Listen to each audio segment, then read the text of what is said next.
শুভেচ্ছা সবাইকে আবারও। আপনারা জানেন যে ভারতের উপরে 25% অর্থাৎ 6%-এরও বেশি শুল্ক আরোপ করেছেন মার্কিন মার্কিন যুক্তরাষ্ট্র এবং ডোনাল্ড ট্রাম্প ভারতের কাছের বন্ধুভাবে পরিচয় করে দিতেন ভারতের প্রধানমন্ত্রী নরেন্দ্র মোদী। এবং নরেন্দ্র মোদীকে যে এভাবে ছুরি মারবে এটা কখনো ভাবতে পারেনি নরেন্দ্র মোদী। তো তিনি বলেছেন মাই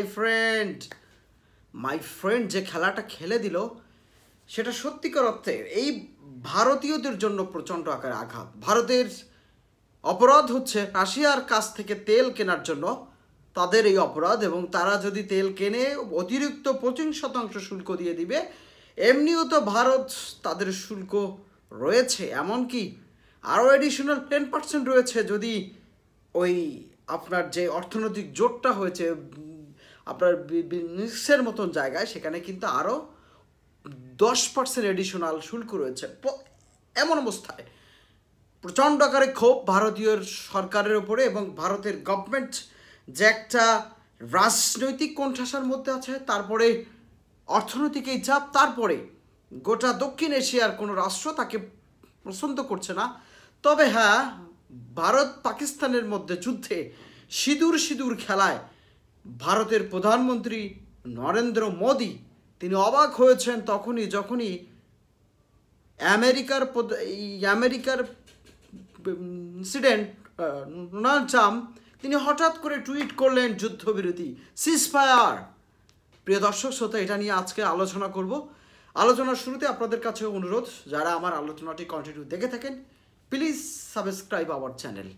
বাংলাদেশের সরকারের গত 16 বছরের সময়েও কিন্তু এই নরেন্দ্র মোদী সরকার এবং ভারতের সরকারগুলো তারা পররাষ্ট্রনীতিকে সম্পূর্ণরূপে বাংলাদেশের জনগণকে না চিনে একটি রাজনৈতিক দলকেই তারা আপন করেছিল। ভারত এটা বুঝতে পারেনি যে তারা যে আস্তে আস্তে একটা আন্তর্জাতিক স্যাংশনের মধ্যে পড়ে যাচ্ছে। ভারতের সরকার বা ভারতের তৎকালীন সরকার এবং এই মুহূর্তে যারা সরকার তারা এটা বুঝতে পারেনি। দেখেন, নরেন্দ্র মোদীর সামনে কতগুলো চ্যালেঞ্জ রয়েছে। নরেন্দ্র মোদী চিন্তা করেছিলেন তার সরকার তারা ওয়ার্ল্ডের টপ তারা নেতৃত্ব দিবে। কোথায় তাদের নেতৃত্ব?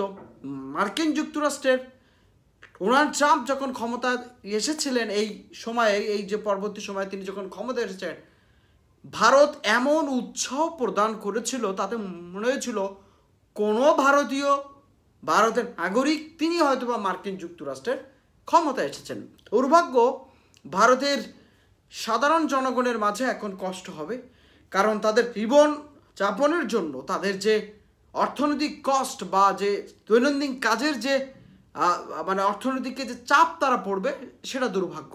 দেখেন, তার আশেপাশের রাষ্ট্রগুলো বাংলাদেশ, পাকিস্তান এবং চায়না ইতিমধ্যে তার সাথে সংযুক্ত রাখতে চাচ্ছে না।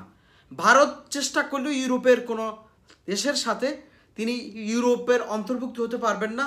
আবার তিনি ইচ্ছা করলেও তিনি সার্কের গুরুত্বপূর্ণ অবস্থানে আসবে না।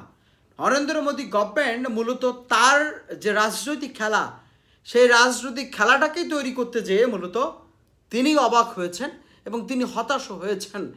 ভারতের যে আন্তর্জাতিক যে নীতি রয়েছে, সেই নীতির হোঁচট খেয়েছে নরেন্দ্র মোদীর এই গভর্নমেন্ট তৈরি হওয়ার পরে। ভারতের সাথে বিনা উস্কানিতে একদম কোনো কারণ ছাড়াই তারা যুদ্ধ করলো, এবং ভারত তার পাকিস্তানের সাথে যে যুদ্ধটা করেছে, সেই যুদ্ধের একটা বড় ধরনের হিসাব নিকাশে তারা হেরফের খেয়েছে। এবং ইতিমধ্যে ডোনাল্ড ট্রাম্প পাকিস্তানের সাথেও কিন্তু একটা চুক্তি করে ফেলেছে। চায়না ইতিমধ্যে পাকিস্তানের সাথেও চুক্তি করে ফেলেছে। সুতরাং ভারতের জায়গায় প্রচণ্ড আকারে কোণঠাসা হচ্ছে।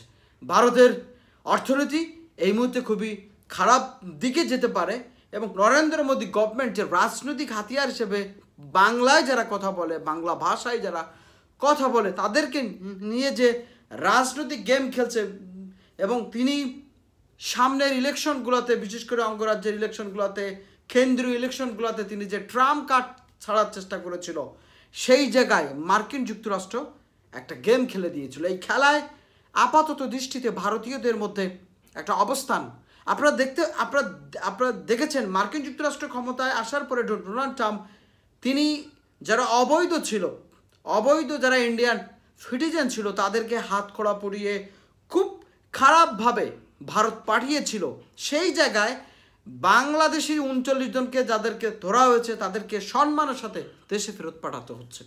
এই জায়গায় কিন্তু একটা বড় ধরনের অবস্থান তৈরি হলো। সুতরাং ভারতের সরকার এখন আন্তর্জাতিক গেম খেলতে যেয়ে বিশেষ করে বাংলাদেশ থেকে তারা কোনো সাপোর্ট পাচ্ছে না, কারণ বাংলাদেশের কাঁঠাল রানী শেখ হাসিনাকে তারা আশ্রয় দিয়ে রেখেছে। সম্ভবত নরেন্দ্র মোদী এটাকে ফিক্সড ডিপোজিট হিসাবে রেখেছে।